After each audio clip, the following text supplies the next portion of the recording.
Hey there, welcome back once again. It is time for the Golden Age of DC Comics 365 Days, where I take this beloved hardcover coffee table book given to me about 2 decades ago by one of my best friends. This has been serving my coffee table ever since and has been a constant source of comic book shop style conversations, the kind I wish to recreate today here with you. We're going to use this book for its intended purpose. We're going to open up to today's date, September the 29th. We're going to look at some comic book art of an antediluvian age. We're going to read the blurb, and then we're going to talk about comic books. And we're going to talk about comic books every day for the rest of the year. This is a 2004 Abrams press publication, written and curated by Geoff Les Daniels, Chip Kidd, and Jeff Spear. And there's a link in the description to the Amazon page where you can get your own copy. And yeah, let's get to it. The Golden Age of DC Comics runs between 1938, the Action Comics #1, the debut of Superman, to 1955. The Silver Age from 1956 until 1970. The Bronze Age, I'm a Bronze Age baby myself, 1970 to 1985. And the Copper Age begins in 1985. I get these standards from the glossary of the most current edition of the Overstreet Price Guide. I feel this is a fair and decent place to have such standards and begin such conversations, especially about the ages of comic books. They mentioned in here that the Copper Age ends in 92 or 93, and that we've been in some modern age ever since. And that's 30 years. I think that's way too much time. And there's so much has gone on in comic books. Let's have more conversations about the ages of comic books and better define them, in my humble opinion. I'd like to be part of that. I'd like to see, what age are we going to? What age did we just leave? And what age are we in at this very moment? Thank you so much for tuning in. You are the most important part of this show. Literally, you are. We're having this conversation. Me, you, we. I like to use the word we because that's inclusive. That's the most inclusive thing you can do, is include you, whoever you are, however you are, wherever you are, whenever you are. You're welcome here at our coffee table. Pull up a chair, bring a cup of your favorite, whatever, and let's talk about comic books. We can talk about comic books once a day, every day, for the rest of the year. We are truly blessed. I really feel this. Leave a comment in the comment section. Please continue to do that. Continue the conversation. I will also recommend Understanding Comics, The Invisible Art by Scott McCloud, and How to Draw Comics the Marvel Way. They're really, really good and fun and factual and information-based books about this our beloved niche hobby, this genre of sequential art and superheroes. And yeah, you can tell I'm a huge geek. This is what I do. This is how I love to spend time, and I like to spend time talking about what I love. And I'm really pleased that we're here today. So let's get to it. Let's open up to today's date. It is September the 29th. Ooh, shocking result here. Quickly, Murphy is hustled to the electric chair and strapped securely. A moment later, the spectators in the room are completely unnerved by the vision of a doomed murderer paying the extreme penalty. Uh-oh. Bad day for murdering Murphy here. This is story by Jerry Siegel, art by Joe Shuster, from More Fun Comics #29, February of 1938. And as I like to say sometimes too, historically speaking, America had, in the late 20s and early 30s, the stock market crashed, the Great Depression, the Dust Bowl. We'd just gotten out of that. And over in Europe, something called World War II has been going on since started up in 1936.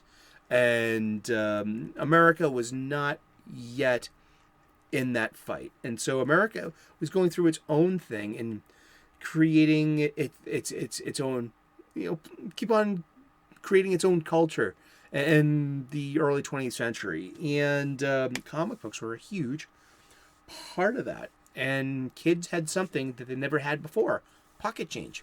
10 cents, 12 cents to spend on a 64-page comic book full of adventure stories, and yeah, and that's where this began. And we're here now in the future, in the 21st century, looking back on this stuff. So let's get to it. Let's read the blurb, and then let's start talking funny books. Operating under the strange pseudonyms of Liga and Ruths, Superman's creators were responsible for this gruesome scene. Devised as a theoretically humane method of execution, the electric chair held a morbid fascination for Americans and has frequently been the subject of horror stories. In this one, Strangler Murphy vows to return from the grave. "I swear I'll come back to this world and kill the whole lot of ya." Once the prophecy comes to pass, only Dr. Occult dares to cope with the unearthly murderer. Also known as the Ghost Detective, Dr. Occult fought werewolves, vampires, and sundry supernatural menaces from 1935 to 1939. Yeah, let's find out a bit more about Dr. Occult. I know him a little bit. I know him through Neil Gaiman's 1990 The Books of Magic, and also a little later on something called the Trenchcoat Mafia. No, the Trenchcoat Brigade, which was like a team of the mystics and magic users of the DC universe at its time. But let's read the wiki. Jesus, does he have to do that every time? Well, sure. At least I'm consistent. You come to expect it.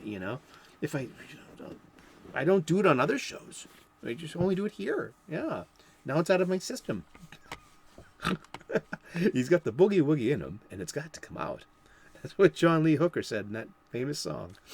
Dr. Occult, sometime dubbed the Ghost Detective, is a fictional superhero appearing in American comic books published by DC Comics, created by Jerry Siegel and Joe Shuster, known commonly as the creators of Superman. Dr. Occult is an occult detective and private investigator and user of magic who specializes in cases involving the supernatural. Dr. Occult first appeared in 1935. He was published. His first appearance was in More Fun Comics. It was in New Fun, and issue number 6 by Siegel and Shuster in October of 1935. Yeah, indeed. Yeah, he was published by National Comics Publications, and yeah, he was a supernatural Sam Spade. Sam Spade was one of the great Raymond Chandler.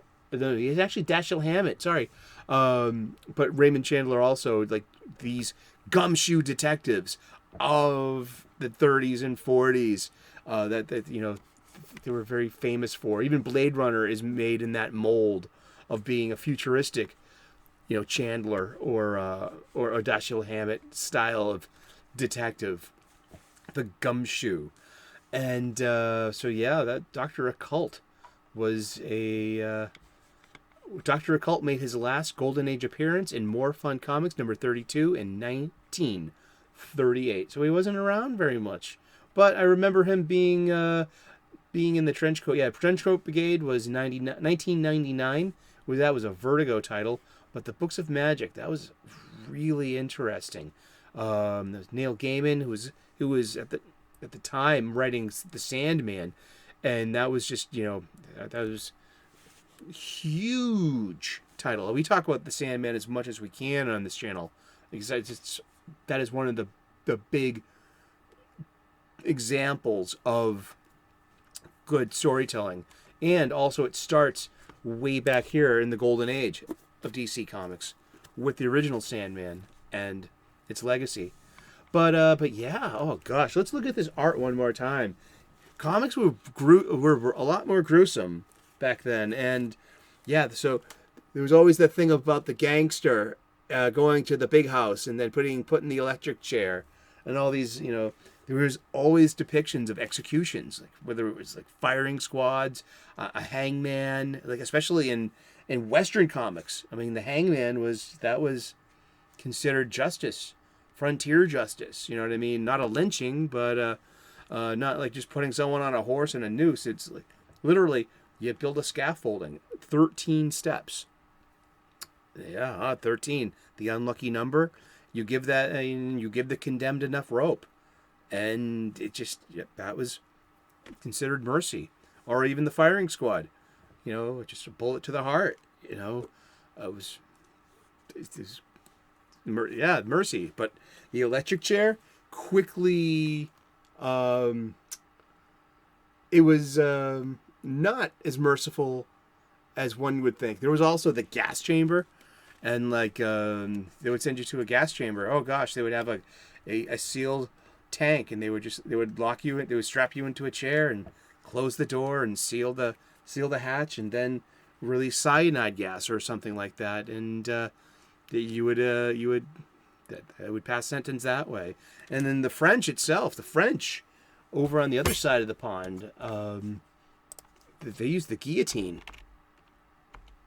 The guillotine. Let's look up the guillotine. When was the last use of the guillotine? The last execution of the guillotine occurred in 1977. Use of the guillotine continued in France in the 19th and 20th centuries, and the last execution by guillotine occurred in 1977. In September of 1981, France outlawed capital punishment altogether. So yeah, I mean, how far we've come since the golden age of DC Comics, since World War II, and since the gangster culture of the crime culture of gangster movies and of put up a capital punishment.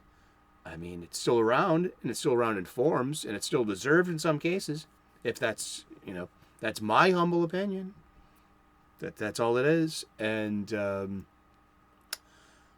But yeah, I mean, the guillotine.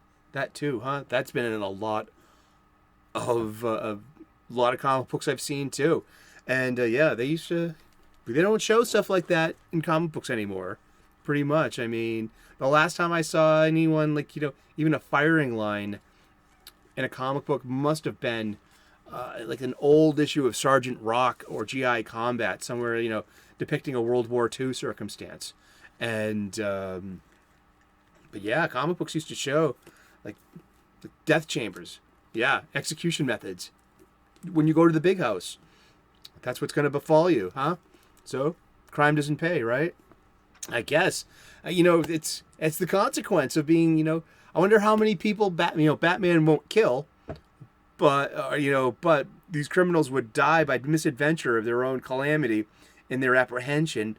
Or their escape from the Batman, or upon being captured, would be sent to the big house to answer for their crimes. Indeed. We've been talking about comic books, and we're going to talk about comic books every day for the rest of the year. So tune in tomorrow, 3 p.m. U.S. Eastern, and we'll find out who we're talking about when we turn the page tomorrow. Thank you so much for tuning in today. God bless. Namaste. Good luck. Please like and subscribe. I would love to earn your subscription. We make daily content here. We talk about comic books every day. The entire month of October, we have a new daily show coming out called The 31 Days of Halloween, which I watch 31 horror movies over the 31 days of October, leading up to Halloween night, where I watch one of my favorite all-time.